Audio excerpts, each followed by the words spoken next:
Middle east में छिड़ी जंग अब सिर्फ ईरान, इजराइल और अमेरिका तक सीमित नहीं है, क्योंकि एशिया में भी एक खतरनाक संकेत सामने आया है।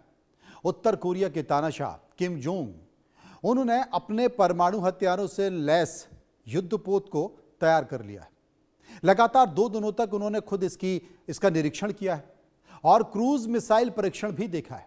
सवाल ये उठ रहा है कि जब मिडिल ईस्ट में युद्ध भड़क रहा है, तब किम जोंग अचानक समुद्र में अपनी न्यूक्लियर ताकत क्यों दिखा रहे हैं? क्या ये अमेरिका को संदेश है या फिर दुनिया को नए संघर्ष की चेतावनी? क्योंकि अगर समुद्र में परमाणु हथियार उतार गए तो फिर हालात और ज्यादा खतरनाक हो सकते हैं। कैसे? रिपोर्ट देखिए।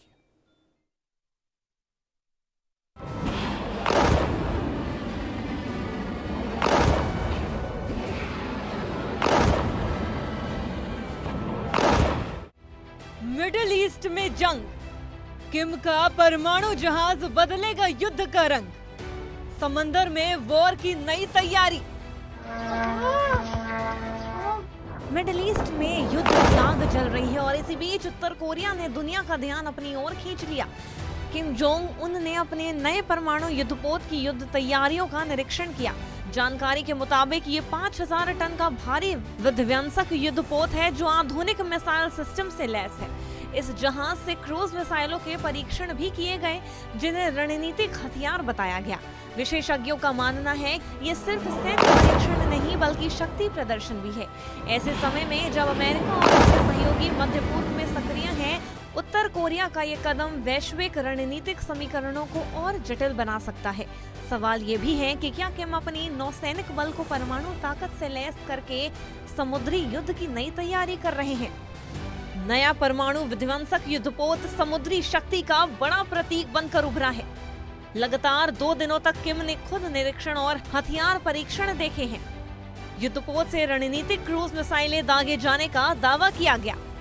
किम उत्तर कोरिया नौसेना को परमाणु क्षमता देने की नीति पर आगे बढ़ रहे हैं। विशेषज्ञ अपने वैश्विक शक्ति संतुलन के लिए चेतावनी मान रहे हैं। उत्तर कोरिया के इस नए युद्ध को चोयुन क्लास का बताया जा रहा है। ये जहाज एंटी एयर, एंटी शिप और मिसाइल रक्षा सिस्टम से लैस माना जा रहा है। इसके अलावा इसमें परमाणु क्षमता वाली बैलिस्टिक और क्रूज मिसाइलों को भी तैनात किया जा सकता है। किम जोंग उन ने इसे अपनी सैन्य रणनीति में बड़ा कदम बताया। उन्होंने दावा किया कि इससे उनकी सेना की ऑपरेशनल रेंज और प्रीएम्प्टिव अटैक क्षमता बढ़ेगी, यानी दुश्मन पर हमला करने की ताकत और ज्यादा तेज होगी। हालांकि कुछ रक्षा विशेषज्ञों का मानना है कि इस युद्धपोत के निर्माण में रूस की तकनीकी मदद भी हो सकती है। अगर ये सच है तो एशिया में सैन्य समीकरण और बदल सकते हैं। बताया जा रहा है किम ने 5000 टन का भारी युद्धपोत अत्याधुनिक हथियार प्रणालियों से लैस किया है। एंटी एयर और एंटी नेवल सिस्टम जहाज को बहुस्तरीय रक्षा प्रदान की है। युद्धपोत पर परमाणु सक्षम क्रूज और बैलिस्टिक मिसाइल तैनाती की संभावना बढ़ गई है।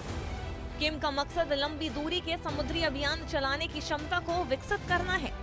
किम के इस अभियान में रूसी तकनीकी सहयोग अटकलों ने वैश्विक चर्चा तेज कर दी है। किम जोंग उन अब सिर्फ मिसाइलों तक सीमित नहीं रहना चाहते। उनका फोकस अब नौसैनिक ताकत बढ़ाने पर भी है और रिपोर्ट्स के मुताबिक उत्तर कोरिया आने वाले 5 सालों में हर साल 2 नए युद्धपोत बनाने की योजना पर काम कर रही है। इसके अलावा परमाणु ऊर्जा से चलने वाली पनडुब्बियों के निर्माण की परियोजना भी जारी है। इसका मतलब साफ है कि उत्तर कोरिया समुद्र के रास्ते भी अपनी परमाणु ताकत को बढ़ाना चाहता है। ये रणनीति अमेरिका, दक्षिण कोरिया और जापान के लिए सीधी चुनौती मानी जा रही है। अगर समुद्र में न्यूक्लियर हथियारों से लैस जहाज सक्रिय हो जाते हैं तो एशिया प्रशांत क्षेत्र में सुरक्षा संतुलन पूरी तरीके से बदल सकता है। किम ने 5 साल में कई नए युद्धपोत बनाने का लक्ष्य घोषित किया। परमाणु ऊर्जा चालित पनडुब्बी कार्यक्रम पर भी तेजी देखी जा रही है। इससे एशिया प्रशांत क्षेत्र में सामरिक प्रतिस्पर्धा बढ़ने की आशंका है। किम का एक्शन अमेरिका, जापान और दक्षिण कोरिया के लिए नई चुनौती बन गया है। माना जा रहा है कि किम की नई कोशिश से समुद्री मार्गों पर शक्ति प्रदर्शन की रणनीति मजबूत हो सकती है।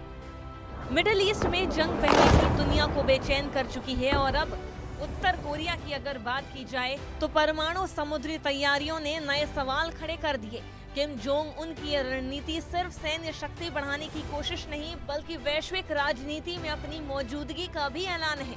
अगर समुद्र में परमाणु हथियारों से लैस युद्धपोत सक्रिय है तो संघर्ष का दायरा जमीन से निकलकर समुद्र तक फैल सकता है। ऐसे में दुनिया की निगाहें अब सिर्फ ईरान इजराइल युद्ध पर नहीं बल्कि उत्तर कोरिया की अगली चाल पर भी टिकी है, क्योंकि अगर ये शक्ति प्रदर्शन वास्तविक सैन्य कार्रवाई में बदल गया तो वैश्विक सुरक्षा का समीकरण पूरी तरीके से बदल सकता है। Bureau report, India news.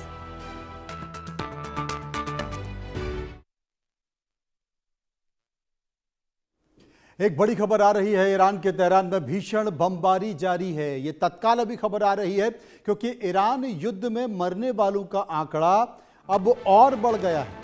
Iran युद्ध में अब तक 1230 लोगों की मौत हो चुकी है, ये आंकड़ा सामने आया है। और अभी भी बहुत सारे केसेस ऐसे हैं जो कि रिपोर्ट नहीं किए गए हैं, उनकी जानकारी नहीं दी गई है, लेकिन ये आंकड़ा अब 1230 पर पहुंच गया है। मौत का आंकड़ा 1230 पर पहुंच गया है। ईरान के तेहरान में भीषण बमबारी अभी भी जारी है। आपको बता दें, अभी भी लगातार वहां पर बम गिराए जा रहे हैं। ईरान युद्ध में मरने वालों की संख्या बढ़ रही है और अब ये संख्या 1230 तक हो गई।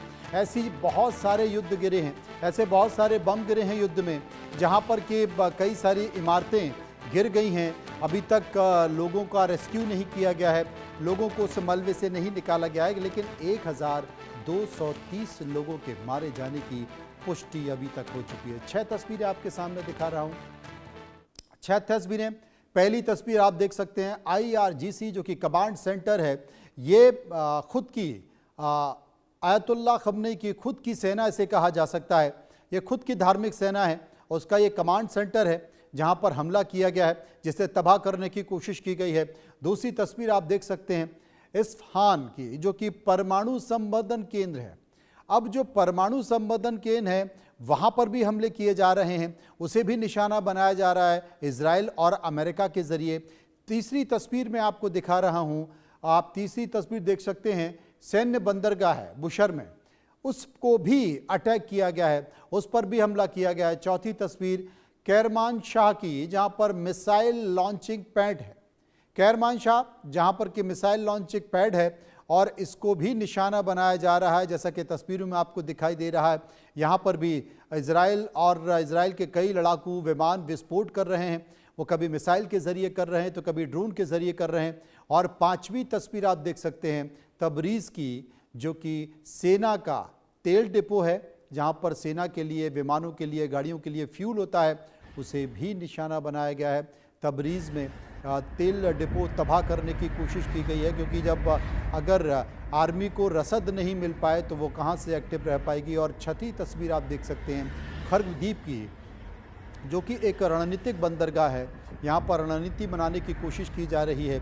इसे इसलिए चुना गया क्योंकि अमेरिका और इजराइल के पास सारे इनपुट्स मौजूद हैं और इसी एक इनपुट को जब इजराइल ने निशाना बनाया तो वहाँ पर आयतुल्लाह खमनेई मारे गए। इसलिए रणनीतिक बंदरगाह है खर्ग द्वीप में, वहाँ पर भी अटैक किया गया है, क्योंकि बहुत सारे ऐसे प्रमुख लोग ईरान के वहाँ भी पहुँचे हुए हैं। लेकिन अमेरिका और इजराइल ने तेहरान पर एक बार फिर से हमला कर दिया है।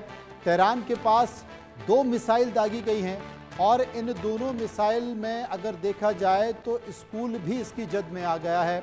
परंद शहर है, परंद शहर में 2 स्कूल हैं, उस मिसाइल में ये स्कूल भी आ गए हैं, उसकी चपेट में आ गए। आसपास की जो कई रिहायशी इमारतें हैं उनको नुकसान पहुंचा है। स्कूल में क्या नुकसान पहुंचा है, स्कूल में क्या बच्चे थे, पढ़ रहे थे, स्टाफ मौजूद था, इसकी जानकारी अभी हमारे पास नहीं आ गई है। लेकिन आपको बता दें कि परंद शहर की ये घटना है। परंद शहर में जो मिसाइल दागी गई है इजराइल के ज़रिए, उस इजराइल में 2 स्कूल भी इसकी जद में आ गए हैं। 2 स्कूलों को काफ़ी नुकसान पहुंचा है। लेकिन अभी तक ये जानकारी नहीं मिल पाई है कि ईरान में के जो स्कूल हैं ये 2, उनमें कितने लोग हताहत हुए हैं। एक और 6 तस्वीर आपको दिखा रहा हूँ। ईरान और सहयोगियों के हमले कौन कौन से हैं, इन्हें समझ लीजिए। नेवातज ये एयरबेस है इजराइल का, यहाँ पर ईरान ने इसको निशाना बनाया है। हाइफा पोर्ट है जो कि रणनीतिक तबाही यहाँ पर की गई है। इसके साथ साथ असद एयरबेस है इराक में यूएसए का, उसे ईरान ने निशाना बनाया है। डिमोन एक जगह है जो कि परमाणु परिसर क्षेत्र इसे कहा जाता है, उसे ईरान ने निशाना बनाया है। पूर्वी भूमध्य सागर में जो यूएस का बेड़ा है उसे भी ईरान के मिसाइल्स और ड्रोन ने निशाना बनाया है। एक और महत्वपूर्ण जगह है यरूशलेम में जो कि सरकारी मुख्यालय है, उसे भी ईरान ने निशाना बनाया है और वहाँ पर भी ताबड़तोड़ मिसाइलों से हमले किए हैं, जैसा कि आपको तस्वीरों में देख रहे हैं। ईरान और उसके सहयोगियों के जो हमले हुए हैं वो इन 6 जगहों पर हुए हैं। इससे पहले जो 6 तस्वीरें मैं आपको दिखा रहा था वो तस्वीरें थी ईरान की, जहां पर इजराइल और अमेरिका के सैन्य बेड़े ने एक एक करके निशाना बनाया। और ये जो तस्वीरें 6 अब मैं दिखा रहा हूं, उन तस्वीरों में आप देख सकते हैं कि ईरान और उसके सहयोगियों ने इन 6 जगहों पर निशाना बनाया है, जिसमें यूएसए के कई बेस हैं उनको निशाना बनाया है, इजराइल के बेस हैं उनको निशाना बनाया है।